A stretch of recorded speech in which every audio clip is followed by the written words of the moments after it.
트럼프 미국 대통령이 북한과 2차 북미 정상회담 장소를 협의하고 있고 머지않아 발표할 수 있을 것이라고 말했습니다. 북미 회담 일정이 조만간 가시화될 것으로 보입니다.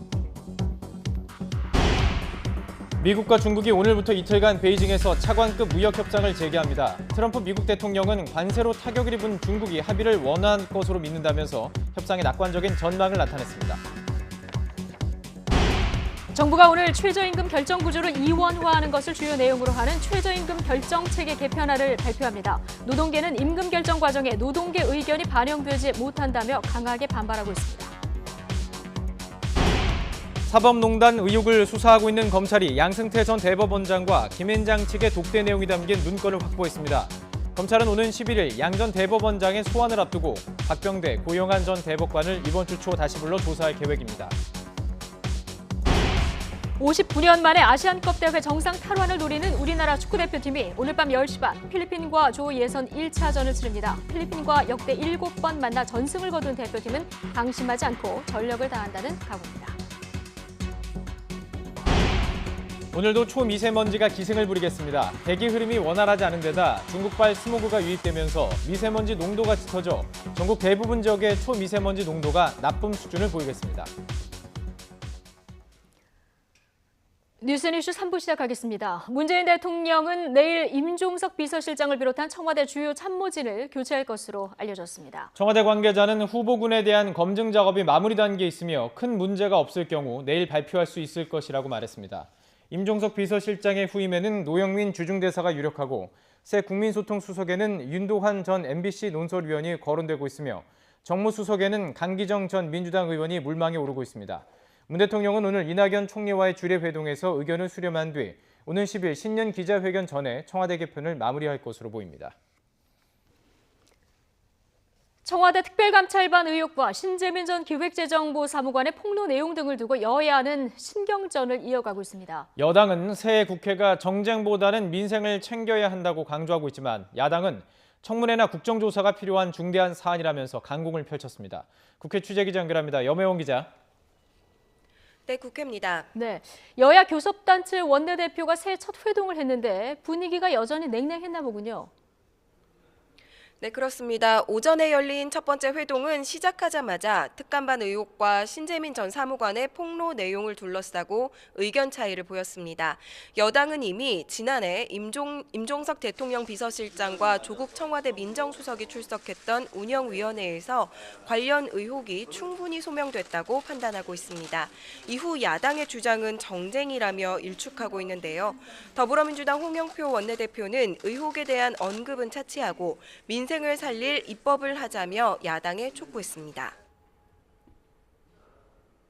새해를 맞아서 우리 국회가 좋은 대화와 타협으로 민생을 챙기고 한반도 평화를 준비하는 국회가 될 수 있도록. 반면 자유한국당 나경원 원내대표는 신 전 사무관이 제기한 의혹과 관련해서 김동연 전 경제부총리를 불러 청문회나 국정조사를 해야 한다고 목소리를 높였습니다. 그러면서 각종 사찰 의혹 등 청와대의 불법과 월권에 대해 진상을 규명하는 것이 국회의 올바른 역할이라고 강조했습니다. 실질적으로 증인 선서가 없는 일반적인 상임위의 한계를 느꼈기 때문에 이 기재위를 청문회나 이런 것으로 진행하는 부분에 대해서도 논의해 주실 것을 부탁드립니다. 바른미래당 김관영 원내대표도 국민의 의혹이 있는 사안에 대해서는 신속한 청문회 개최가 필요하다고 밝혔습니다. 또 지난번 운영위원회를 보면서 국민이 무엇을 개선해야 하는지 판단했을 것이라며 국회와 청와대가 반성하는 계기가 될 것이라고 말했습니다. 국회에서 현안과 관련된 상임위 개최, 또 청문회, 또 소규모 단위의 국정조사 등은 자주 개최되어야 한다. 이런 말씀 꼭 드리고 싶습니다. 네, 이 교섭단체 원내대표들 회동 뒤 문희상 국회의장과 5당 대표 오찬이 열리고 있는데요. 어떤 얘기들 오가고 있습니까? 네, 문희상 국회의장과 여야 5당 대표가 만나는 초월의 오차는 지금도 진행되고 있는데요. 문 의장은 연하장에 썼던 화이부동이라는 사자성어를 화두로 꺼내면서 군자는 생각이 다르고 개성이 달라도 화합해야 한다고 강조했습니다. 또 그것이 민주적 리더십의 본질인 만큼 여야가 서로 다른 목소리를 내지만 화합을 이뤄내는 한 해가 되길 바란다고 말했습니다. 더불어민주당 이해찬 대표는 민생과 경제를 강조했습니다. 오늘 오전에 5당 대표가 함께 참석했던 소상공인연합회 신년회에서 여야 모두 대책 마련을 약속한 만큼 함께 노력하자고 밝혔습니다. 자유한국당 김병준 비상대책위원장은 여야가 입장이 다를 수는 있겠지만 국회의장을 중심으로 해결해 나가자며 덕담을 건넸습니다. 다만 바른미래당 손학규 대표는 선거제도 개혁에 거대 양당이 협조적이지 않다며 쓴소리를 했는데요. 손 대표는 연동형 비례대표제가 의원 정수를 늘리기 때문에 무조건 반대한다는 것은 합의문 자체를 부정하는 것이라며 민주당과 한국당이 자기 당의 의석이 늘고 주는데 너무 집착하고 있다고 지적했습니다. 지금까지 국회에서 YTN 염혜원입니다. 최저임금 결정 구조를 이원화하고 결정 기준도 보완하는 내용의 최저임금 결정체계 개편안이 오늘 오후에 발표됩니다. 노동계는 노사 자율성을 침해한다면서 강력히 반발하고 있는데요. 취재 기자 연결해보겠습니다. 한영규 기자. 네, 한영규입니다. 네, 먼저 이 최저임금 결정 구조를 이원화한다는 게 구체적으로 어떤 겁니까? 네, 정부가 최저임금 인상 속도 조절을 위해 최저임금 결정 구조와 기준을 바꾸기로 했습니다. 현재 최저임금위원회를 구간설정위원회와 결정위원회로 이원화하는 방안을 추진합니다. 우선 전문가로 구성된 구간설정위원회에서 최저임금 인상폭을 상한, 하한 구간으로 정합니다. 이후 노사 대표 외에 비정규직과 소상공인 대표도 참여하는 결정위원회에서 최저임금을 결정하는 것입니다.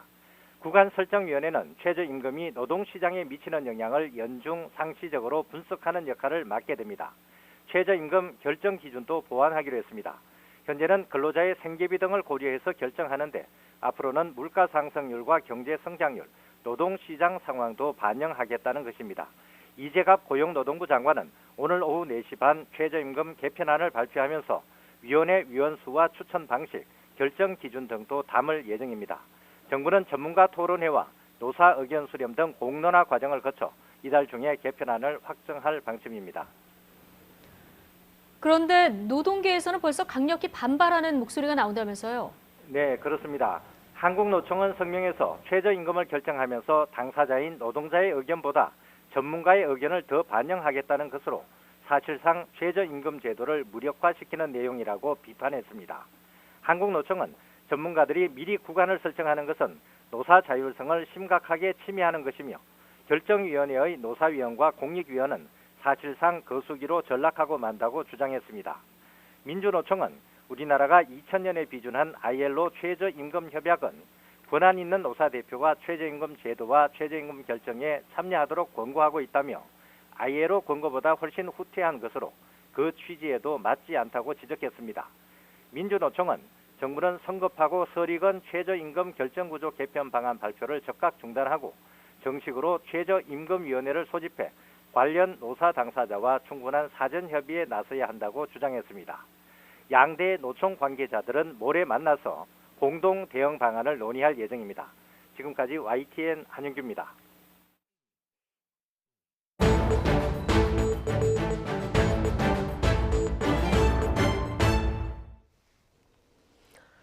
(5.18) 민주화운동 유공자를 명예훼손한 혐의로 재판에 넘겨진 전두환 전 대통령 재판이 오늘 열립니다.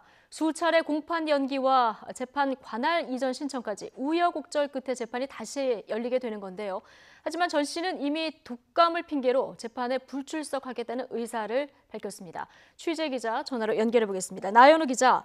네, 광주입니다. 네, 오늘 전두환 씨 재판이 예정이 돼 있었는데요. 불출석 의사를 밝혔어도 재판은 그대로 이루어지는 겁니까? 예, 그렇습니다. 약 1시간 정도 뒤인 오후 2시 30분에 전두환 씨 사자 명예훼손 혐의에 대한 재판이 열리는데요. 네. 언급한 대로 전 씨 모습은 볼 수 없을 것으로 보입니다.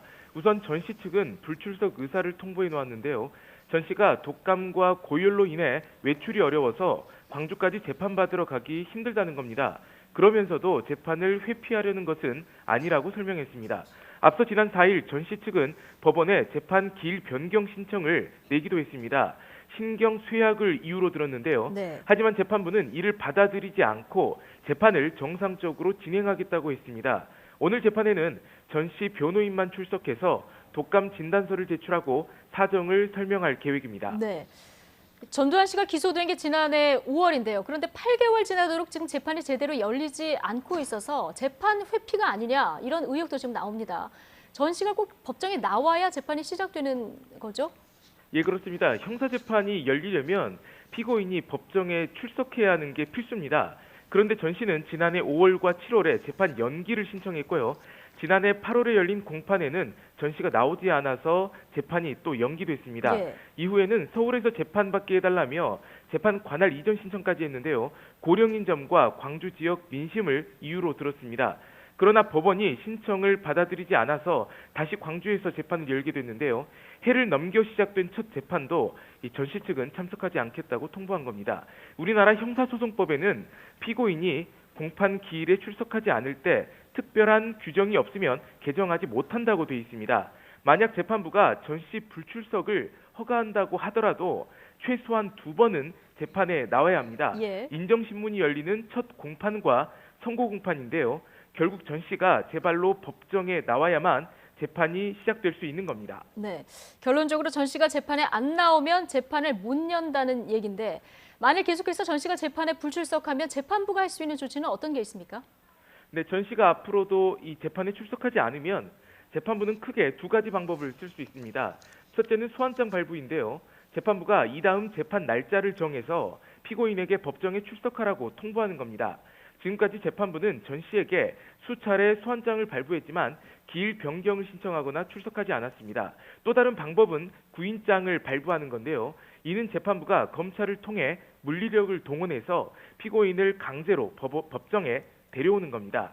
오늘 전 씨 불출석에 따라서 재판부가 소환장을 다시 발부할지 아니면 구인장을 발부할지도 관심입니다. 네.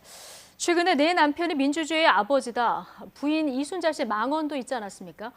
여기에 전 씨가 재판까지 나오지 않겠다고 하니까 지금 5월 단체라든가 광주 시민들 굉장히 격앙돼 있을 것 같은데 실제로 반응이 어떻습니까? 네, 그렇습니다. 이 전두환 씨 재판 불출석에 대해서 5월 단체는 반발하고 있습니다. 5.18 때 저지른 죄를 사과하기는커녕 오히려 왜곡하고 조작한 부분은 반드시 처벌해야 한다는 겁니다. 5월 단체는 반드시 전 씨가 재판에 나와서 광주 시민과 역사 앞에서 참여하고 용서를 구하라고 촉구하고 있습니다. 네. 또 전 씨에 대한 재판은 5.18 진상규명과도 맞닿아 있다고 보고 있습니다. 직접 이야기 들어보겠습니다. 잘못된 기록, 왜곡과 조작을 했던 기록이 빨리 결정이 나오고 처벌이 돼야 됩니다. 그러면 이것은 이후 마지막 기회라고 여겨지는 5.18 진상규명의 계기가 되고 큰 의미를 부여할 것으로 보입니다. 네, 재판에 앞서서 오후 2시부터 광주지방법원 앞에서 전 씨 재판 참석을 요구하는 기자회견과 집회가 열릴 예정입니다. 재판이 끝난 뒤에는 5월 단체도 기자회견을 열어서 전두환 씨 불출석에 따른 입장을 발표할 계획입니다. 지금까지 광주에서 전해드렸습니다.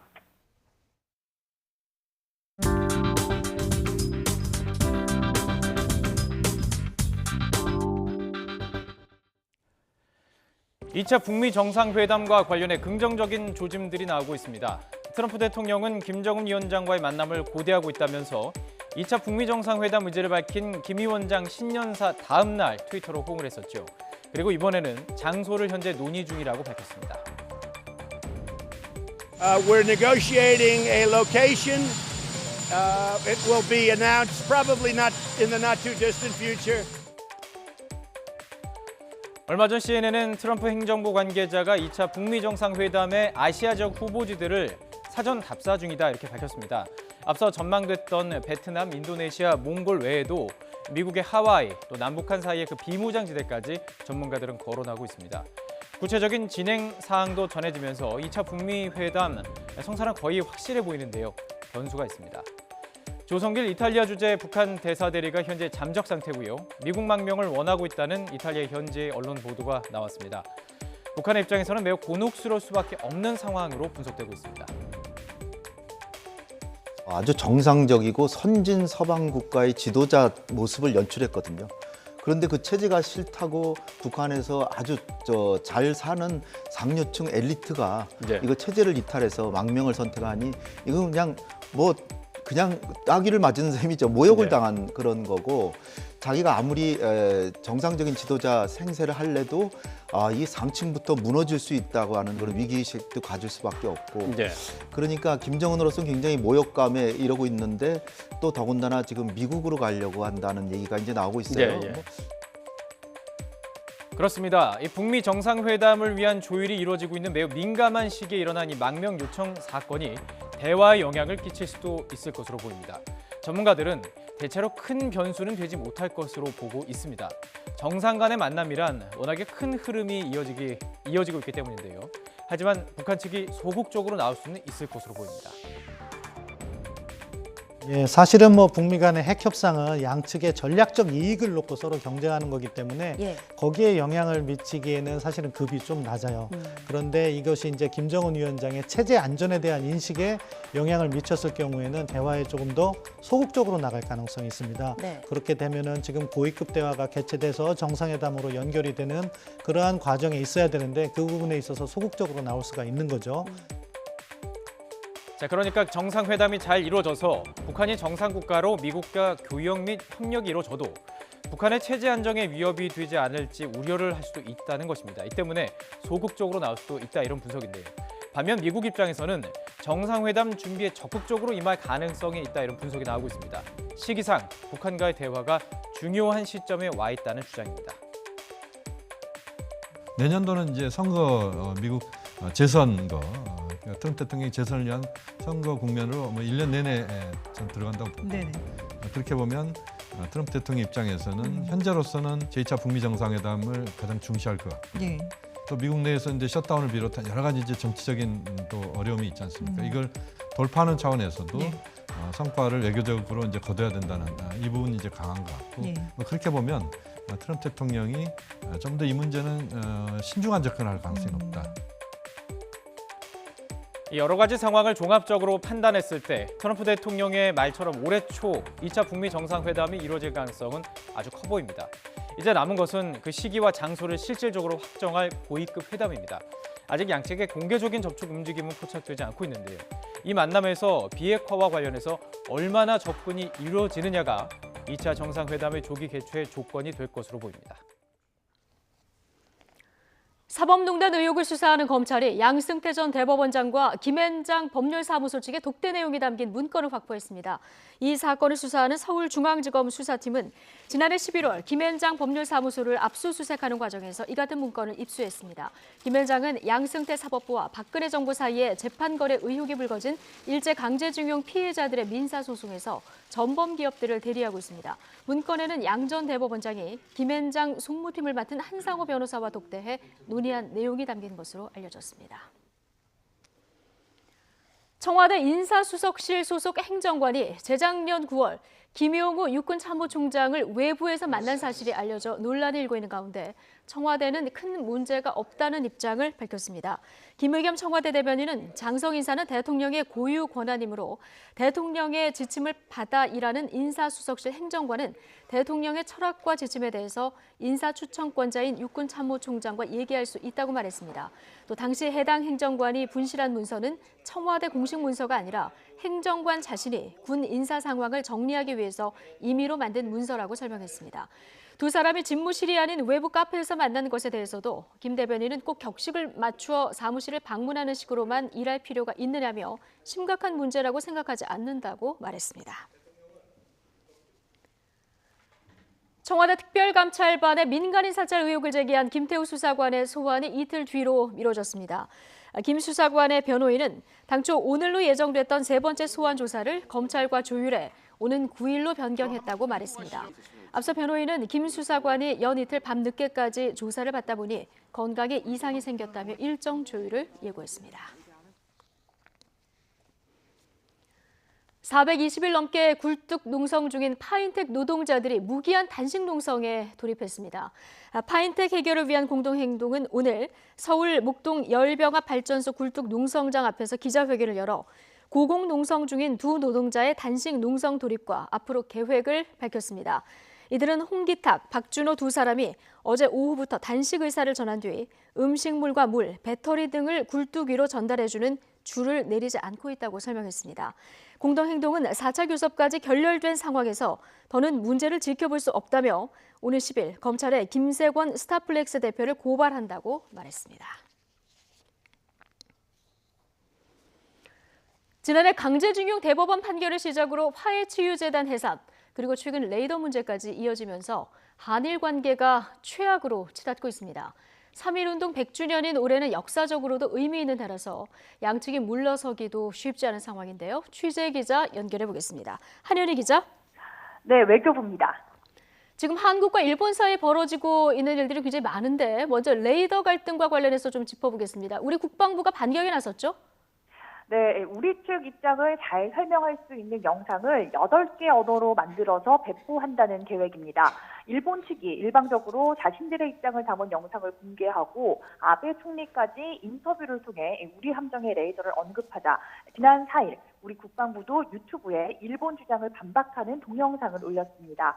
지금은 한글과 영어 자막 영상이 올라가 있는데 일본어와 중국어, 스페인어 등의 자막을 입힌 영상도 제작하고 있습니다. 모두 8개 언어로 만든 영상을 유튜브에 올려서 국제사회를 상대로 일본의 부당한 처사를 알리겠다는 계획입니다.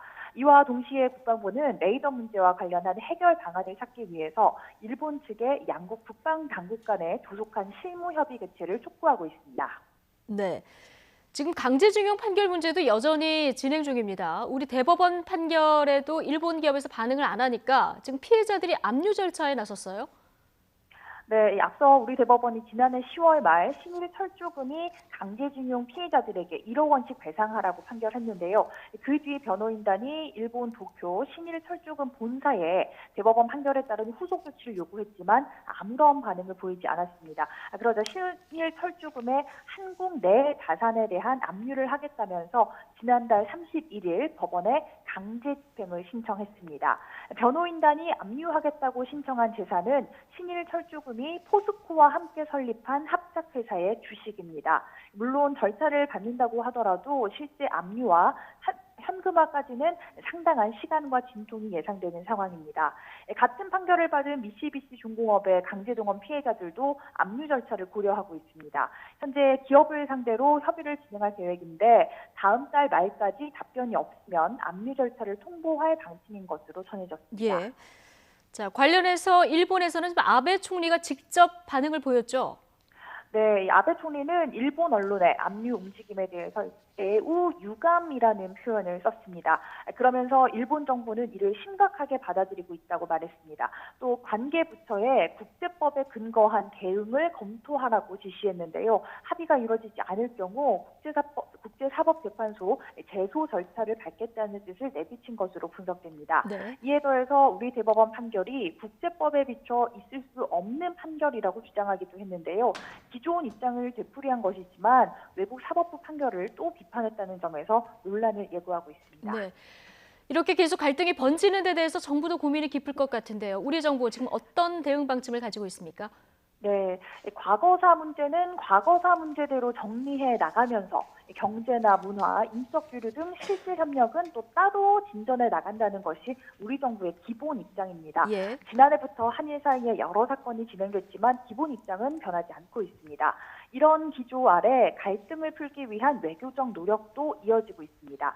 지난 4일에는 강경화 외교부 장관이 고노다로 일본 외무상과 전화 통화로 최근 갈등 상황에 대해 의견을 교환했습니다. 지난달 12일 이후 23일 만에 통화는 30분가량 이어졌는데요. 각 사안에 대한 양측 입장을 직접 설명한 것으로 전해졌습니다. 다만 우리가 일본의 강경한 반응에 맞대응할 필요가 없다는 시각도 있습니다. 지지율 급락을 고심하는 아베 정부가 한일 관계를 보수, 우익 세력의 결집 카드로 쓸 경우도 배제할 수 없기 때문입니다. 거기다 군사 대국화를 추진하는 일본이 레이더 갈등 등을 국제 문제로 끌고 가겠다는 의도까지 내비치면서 더 냉정한 대응이 필요하다는 지적도 나오고 있습니다. 지금까지 외교부에서 전해드렸습니다. 미국과 중국이 90일간 무역전쟁 휴전을 선언한 뒤 처음으로 오늘부터 이틀간 베이징에서 차관급 무역 협상을 재개합니다. 베이징 특파원 연결해 보겠습니다. 박기천 특파원. 네, 베이징입니다. 네, 오늘부터 이제 미중 무역 협상 재개되는데요. 트럼프 대통령 자신감을 나타냈죠.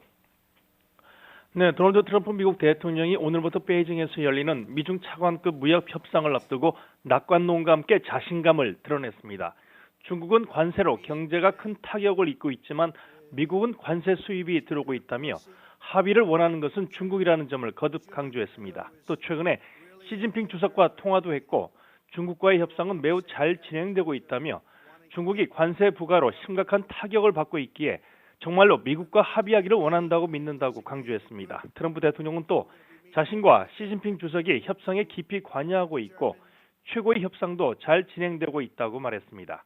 오늘과 내일 이틀간 베이징에서 열리는 미중 차관급 협상은 양국이 90일간 무역 휴전에 합의한 이후 처음 열리는 대면 협상입니다. 미국 언론들은 이번 회담에 이어서 조만간 라이트하이저 미 무역 대표부 대표와 류어 중국 부총리 간 고위급 회담이 열릴 것으로 내다봤습니다. 자, 이번 협상 어떤 의제들이 논의되고 있고 전망은 어떻습니까? 네, 지식재산권과 비관세 장벽부터 농산물과 공산품 교육 등이 의제로 상정됐습니다. 지난달 미중 정상회담 뒤 미국이 제시한 무역 불균형의 해소와 강제적 기술 이전, 지식재산권 침해 등 불공정 관행 철폐 등이 모두 망라된 겁니다. 미국 측에서는 이번 협상을 위해 농업부문과 재무부, 상무부 등 부문별 차관급 실무 책임자가 대거 출동했습니다. 지난달 미중 정상회담 뒤 중국은 외국인 투자기업의 지식재산권 보호를 강화하고 미국산 차량과 부품에 대한 고율의 관세 부과를 잠정 중단하는 등 유화적인 모습을 보여왔습니다. 하지만 전문가들은 이번 협상에서 일부 합의가 도출되더라도 근본적인 갈등이 해소되기는 쉽지 않을 것으로 전망하고 있습니다. 미중 간 무역 전쟁이 단순히 무역 수지나 통상 악습 때문이 아니라 보다 근본적으로는 세계 패권을 놓고 세계 1위 강대국이 다투는 경쟁이기 때문입니다. 지금까지 베이징에서 YTN 박기천입니다. 앞으로 다주택자가 주택을 매각하고 최종적으로 1주택을 보유하게 될 경우 1가구 1주택 양도세 비과세 요건이 최종적으로 1주택만 보유하게 된 날로부터 2년을 보유해야 비과세 혜택을 받을 수 있게 됩니다. 기존에는 다주택자가 주택을 팔고 1주택만을 보유할 경우 주택 매입 당시부터 보유기간 2년이 지나면 1가구 2주택 양도세 비과세 혜택을 받아왔습니다. 기획재정부는 부동산 세제 합리화 등 후속 세법 시행령 개정안을 마련해서 내일부터 입법 예고한다고 밝혔습니다. 최근 서울 아파트값이 약세를 보이면서 중위 가격도 23개월 만에 처음 하락했습니다. KB국민은행 월간 주택가격 자료를 보면 지난달 서울 아파트 중위 가격이 8억 4,502만 원으로 한 달 전보다 381만 원 떨어졌습니다.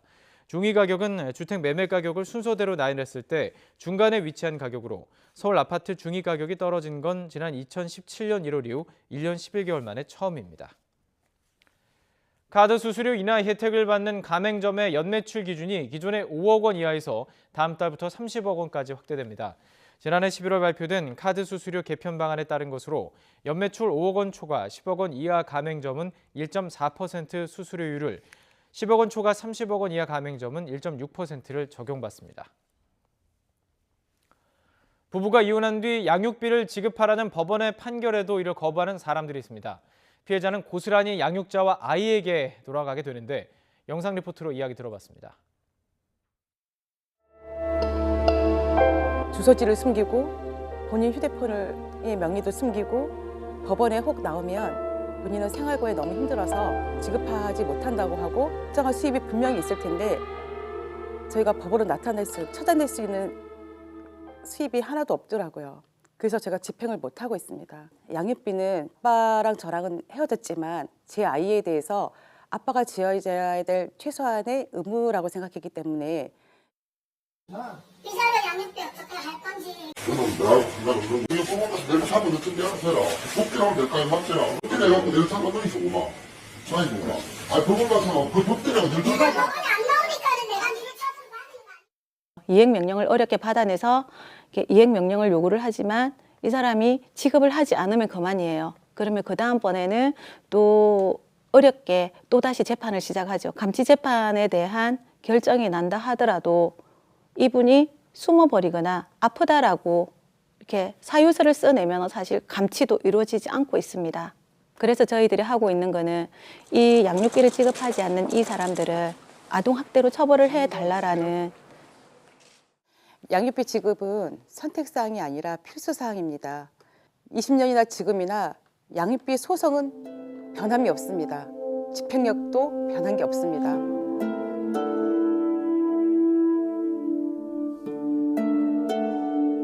그 사이에요, 저희 아이들은 오늘도 잘하고 내일도 잘하고 있습니다.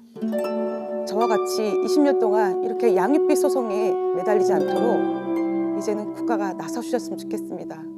부탁드립니다.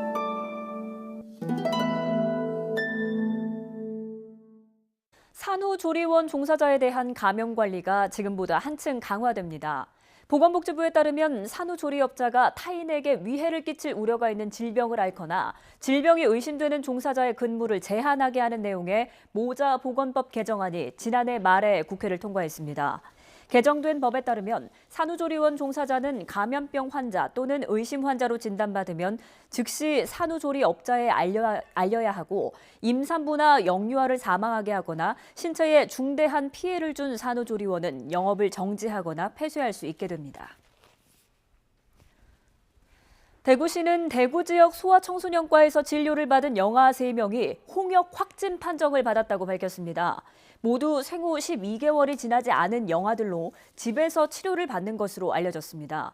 대구시는 홍역에 걸린 영아 3명이 같은 소아청소년과를 이용했지만 이용 시간이 겹치는 등 직접 접촉한 적은 없다고 설명했습니다. 새학기 초등 돌봄 교실이 대폭 늘어나서 모두 28만여 명의 초등학생에게 돌봄 서비스가 제공됩니다. 교육부는 신학기 전 돌봄 교실 1,200실을 확충해서 운영하고 성면공사 등으로 3월 개소가 어려운 일부 학교는 2학기에 200여 실을 추가로 증설해 지난해보다 2만여 명 늘어난 28만여 명의 초등학생을 수용할 수 있게 됐다고 밝혔습니다. 이와 함께 시도교육청은 기존 겸용 돌봄교실 190실을 전용교실로 전환하고 낡은 돌봄교실 1,300여 실을 단장하는 등 모두 1,600여 실의 환경을 개선합니다. 정무직과 4급 이상 공직자 등 22만 명은 다음 달 말까지 재산 변동 사항을 신고해야 합니다. 4급 이상 공무원 등은 공직자윤리법에 따라 매년 한 차례 본인과 배우자 그리고 직계 존비 속의 재산 변동 사항을 신고해야 합니다. 재산 등록 의무자는 정보 제공 동의서를 제출하면 정보 제공 재산 변동 신고를 할 수 있게 됩니다. 인천 부평경찰서는 여중생 2명이 여고생을 집단 폭행했다는 신고를 받아서 수사하고 있다고 밝혔습니다.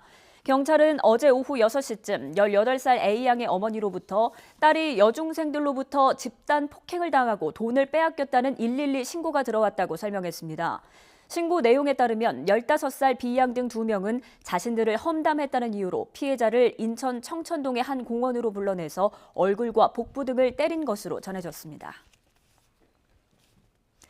오늘 아침 6시 반쯤 전남 목포시 산전동에 있는 중앙시장 인근 상가에서 불이 나서 1시간여 만에 꺼졌습니다. 이 화재로 인명피해는 없었지만 상가 13곳에 불이 타는 피해를 봤습니다.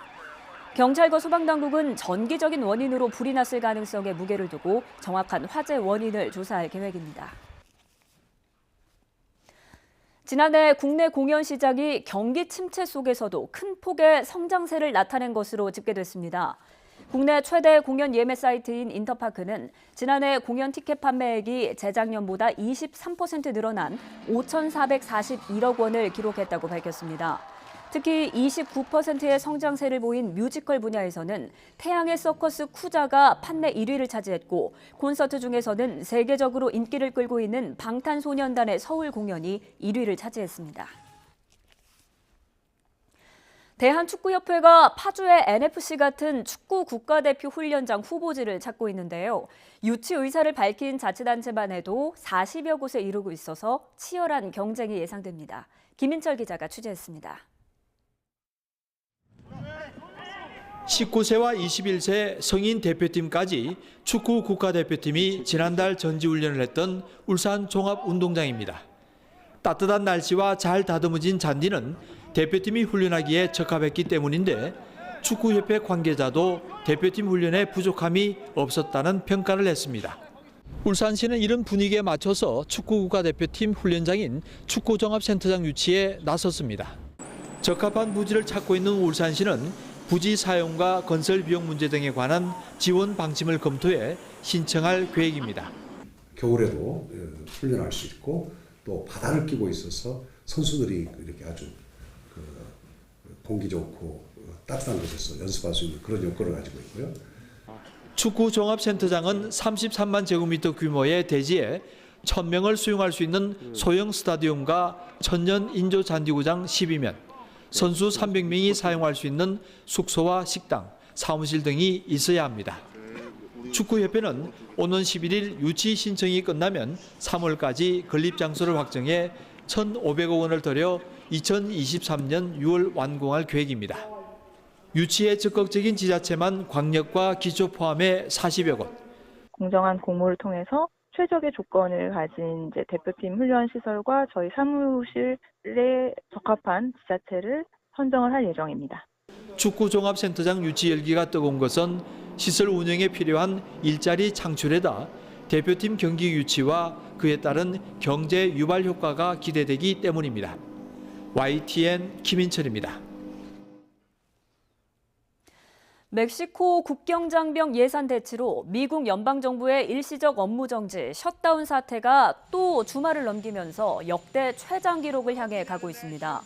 셧다운 16일째를 맞은 현지 시각으로 6일, 도널드 트럼프 대통령은 백악관에서 기자들과 만나 국가 비상사태를 선포해서라도 장벽을 짓겠다고 밝혔습니다.